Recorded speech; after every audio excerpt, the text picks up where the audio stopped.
भारतीय जनता पार्टी ने 2020 में जो चुनावी दाव चला था चिराग पासवान को लेके, वही दाव फिर इस बार बीजेपी। अच्छा, नीतीश कुमार इसको भाप गए हैं क्या? एकदम बिल्कुल। बहुत 14 नवंबर के बाद मैं मुख्यमंत्री नहीं हूंगा। देखिए पुरुषोत्तम, एक बात तय मान लीजिए, आप ये पर्दे के पीछे कोई इस तरह की पर्दे के पीछे कहानी मैं आपको बता देता हूँ। जहाँ जहाँ जनता दल यूनाइटेड के कैंडिडेट हैं, है ना, सीधे फाइट में जहां भी हैं, वहां आरजेडी के लोगों को, जो आरजेडी जहां फाइट में नहीं है, आरजेडी के एलिट जहां फाइट में है, वहां आरजेडी के बड़े नेताओं का स्पष्ट इंस्ट्रक्शन है कि भाई आरजेडी हार रही है ना, मदद कर दीजिए जनता दल यूनाइटेड। ऐसी स्थिति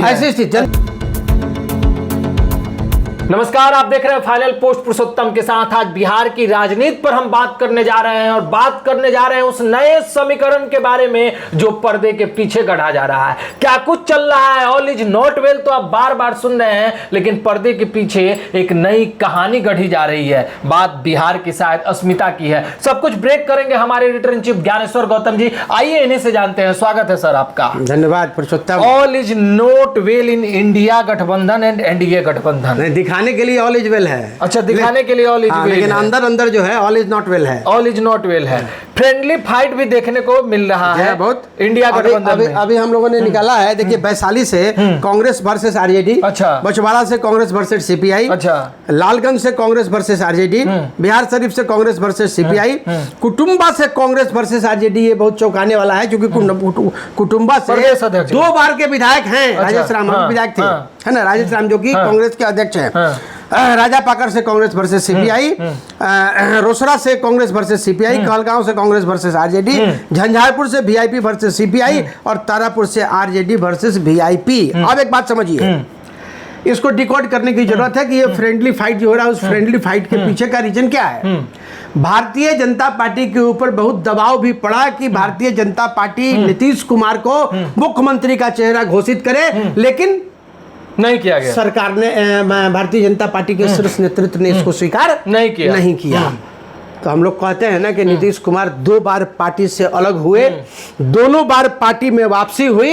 इवन कि अमित शाह ने भी अपने बयान में कहा कि नीतीश जी के लिए हमारे दरवाजे बंद हो चुके हैं, लेकिन उसी दरवाजे से नीतीश कुमार बैंड बाजे के साथ अपनी शर्तों पे बैंड बाजे के साथ गए और भारतीय जनता पार्टी को स्वीकार करना पड़ा, क्योंकि भारतीय जनता पार्टी में कोई ऐसा चेहरा ही नहीं है जो चेहरा बेदाग हो।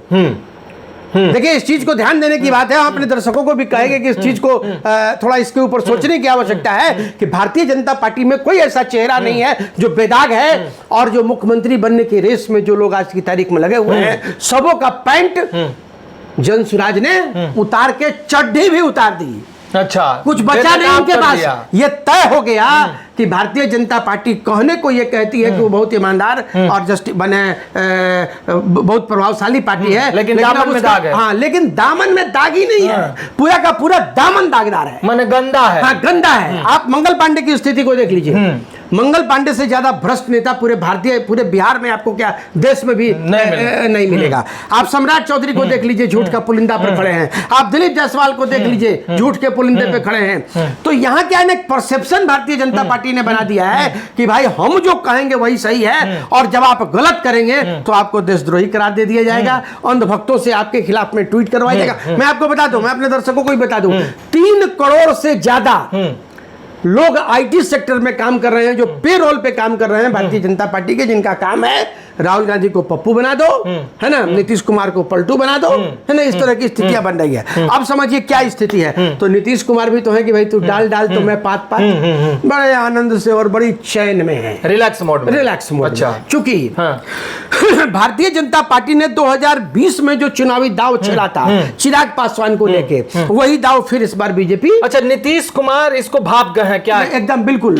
बहुत 14 नवंबर के बाद मैं मुख्यमंत्री नहीं हूंगा। देखिए पुरुषोत्तम, एक बात तय मान लीजिए, 14 तारीख के बाद भारतीय जनता पार्टी या तो मजबूरी में मुख्यमंत्री नीतीश कुमार को मुख्यमंत्री पद के लिए आमंत्रित करेगी कि भाई आप शपथ ले लीजिए, या आरजेडी और नीतीश कुमार के बीच में सरकार के सामंजस्य में। ऐसी स्थिति आ सकती है? ऐसी स्थिति एकदम आ सकती है।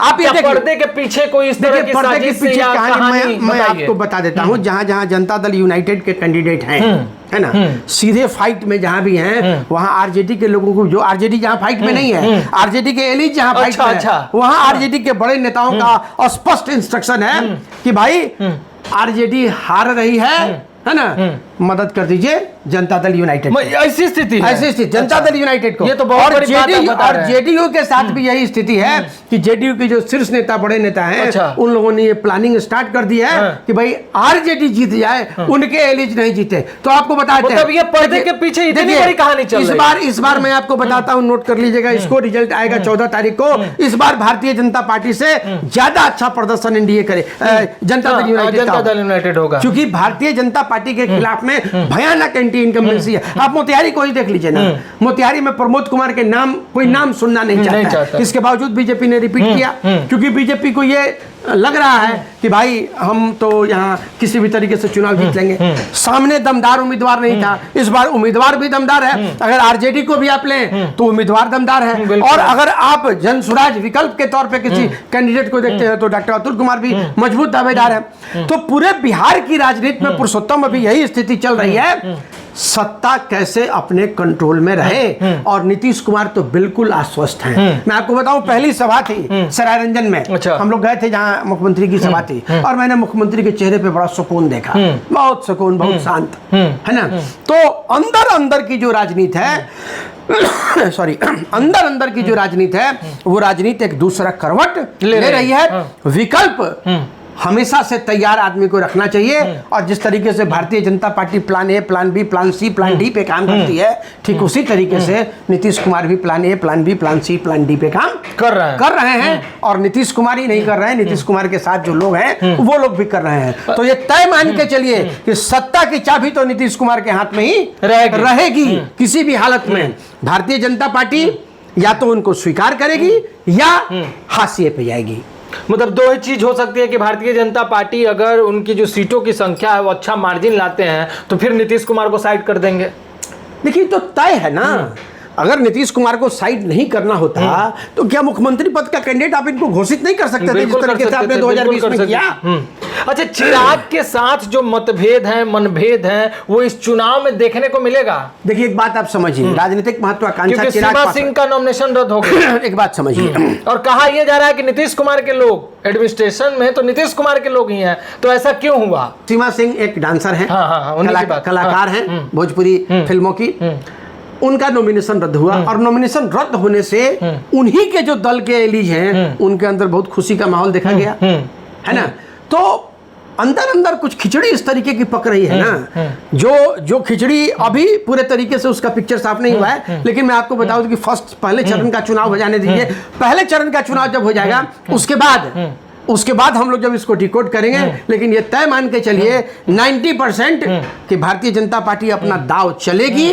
अगर उनका दाव नहीं चला, वैसी स्थिति में नीतीश कुमार और तेजस्वी यादव चाचा भतीजा की जोड़ी एक बार फिर से सरकार में आएगी।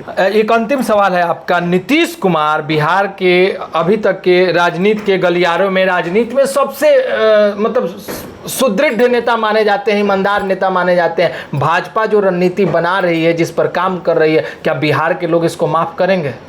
देखिए, एक बात मैं आपको बताऊं, बिहार की राजनीति में आपको बताया ना, जैसे कि भारतीय जनता पार्टी अपने यहाँ कुछ अंधभक्तों को पैदा करती है ना। वो भोजन नहीं मिले कोई फर्क नहीं पड़ता है, हमारे ऊपर कितना भी अत्याचार हो जाए कोई फर्क नहीं पड़ता है, लेकिन हिंदू मुसलमान के नाम पे हम अपना जान देने को तैयार हो जाते हैं। बीजेपी के ऊपर असर ही नहीं पड़ेगा। बीजेपी भारतीय जनता पार्टी जो है, वो भारतीय जनता पार्टी का आधार जो है नीचे से वो खिसक जाएगा बिहार में। अच्छा, नीतीश कुमार के साथ अगर साजिश उनकी सामने आ गई, हालांकि सामने आएगी नहीं, लेकिन अगर ये साजिश तो दिखेगी, लेकिन ये साजिश दिखेगी आपको 14 तारीख को, जब आप इलेक्शन की काउंटिंग जिस दिन होगी। अच्छा। और उसी समय से सरकार बनाने की जद्दोजहद शुरू होगी। बहुत संभावना इसकी है, मैं फिर से रिपीट कर रहा हूं कि एक बार फिर से चाचा भतीजा की सरकार बिहार में बनेगी। होगी। चाचा मुख्यमंत्री बनेंगे, भतीजा उप मुख्यमंत्री बनेंगे। चलिए सर, बहुत बहुत धन्यवाद आपका। तो जैसा कि आपने देखा कि फ्रेंडली फाइट तो हो रहा है, लेकिन सियासत के गलियारों में अंदर अंदर जो कुछ भी हो रहा है उसको हमारे एडिटर इन चीफ ने जिस तरीके से आपके सामने रखा है, तो ये जानने के बाद, देखने के बाद आपको भी आश्चर्य होगा कि नीतीश कुमार कच्चे खिलाड़ी नहीं है, वो सब कुछ जान रहे हैं। और 14 तारीख को जो नतीजा आएगा वो बहुत ही चौंकाने वाला नतीजा होगा। तब तक बने रहिए आप हमारे साथ, देखते रहिए फाइनल पोस्ट। बहुत बहुत धन्यवाद।